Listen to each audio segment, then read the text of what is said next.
This conception of the idea points us to the essential contrast between our mental consciousness and the truth consciousness.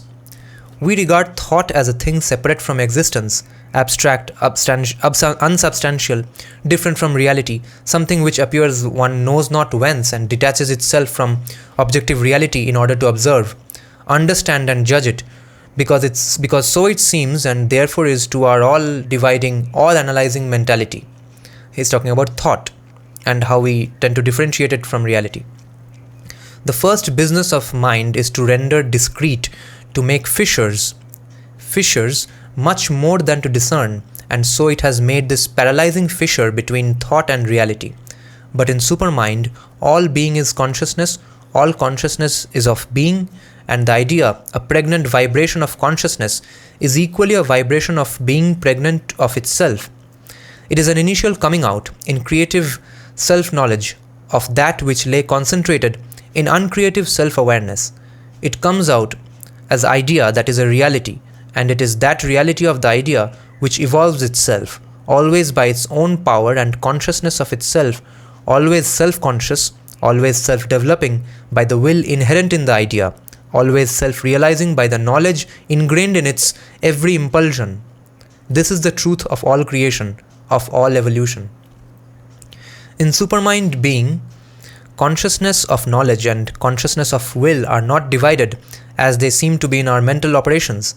They are a trinity, one movement with three effective aspects. Each has its own effect. Being gives the effect of substance, consciousness the effect of knowledge, of the self-guiding and shaping idea, of comprehension and apprehension. Will gives the effect of self-fulfilling force. Okay, I need to read the sentence again. Each has its own effect. Let's read this entire paragraph. In Supermind being, consciousness of knowledge and consciousness of will, consciousness of knowledge, consciousness of will, what you want to do, of will are not divided as they seem to be in our mental operations. That's not what happens in the Supermind. They are a trinity, one movement with the three effective aspects. Each has its own effect. Being gives the effect of substance, consciousness the effect of knowledge, of the self-guiding and shaping idea, of comprehension and apprehension. Will gives the effect of self-fulfilling force. But the idea is only the light of the reality illumining himself. But the idea is only the light of the reality illumining itself. This concept has been discussed many times before as well, so thankfully I'm understanding it now. Let's read this sentence again. The idea is only the light, it's just the light of the reality. So idea is the light of the reality which is illumining itself, which is making itself light up. It is not mental thought nor imagination, but effective self-awareness. It is real idea. In Supermind knowledge in the idea is not divorced from will in the idea, but one with it. Knowledge of the idea and will in the idea is not separate.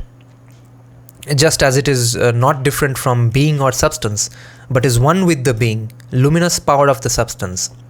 As the power of burning light is not different from the substance of the fire, so the power of the idea is not different from the substance of the being, which works itself out in the idea and its development. In our mentality, all are different. We have an idea and a will according to the idea, or an impulsion of will, and an idea detaching itself from it. But we differentiate effectually the idea from the will and both from ourselves. I am. The idea is a mysterious abstraction that appears in me. The will is another mystery, a force nearer to concreteness, though not concrete, but always something that is not myself, something that I have or get or am sized with, but I am not. I may get it, or I may be sized with it, I may have it, but I am not that thing. I make a gulf also between my will, its means and the effect, for these I regard as concrete realities outside and other than myself. Therefore neither myself nor the idea nor the will in me are self-effective. The idea may fall away from me, the will may fail, the means may be lacking. I myself by any or all of these lacuna may remain unfulfilled. But in the supermind, there is no such paralyzing division, because knowledge is not self-divided, force is not self-divided, being is not self-divided as in the mind. They are neither broken in themselves nor divorced from each other. Because the supermind is the vast, it starts from unity, not division. It is primarily comprehensive. Differentiation is only its secondary act. Therefore, whatever be the truth of being expressed, the idea corresponds to it exactly, the will force to the idea, force being only power of the consciousness, and the result to the will. Nor does the idea clash with other ideas, the will or force with other will or force, as in man and his world. Okay. Nor does the idea clash with other ideas, nor does the will clash with force, with the will or force with other will or force, as in the case of man and his world, because there is one vast consciousness which contains and relates all ideas in itself as its own ideas, one vast will which contains and relates all energies in itself as its own energies. It holds back this, advances that other, but according to its own preconceiving idea-will.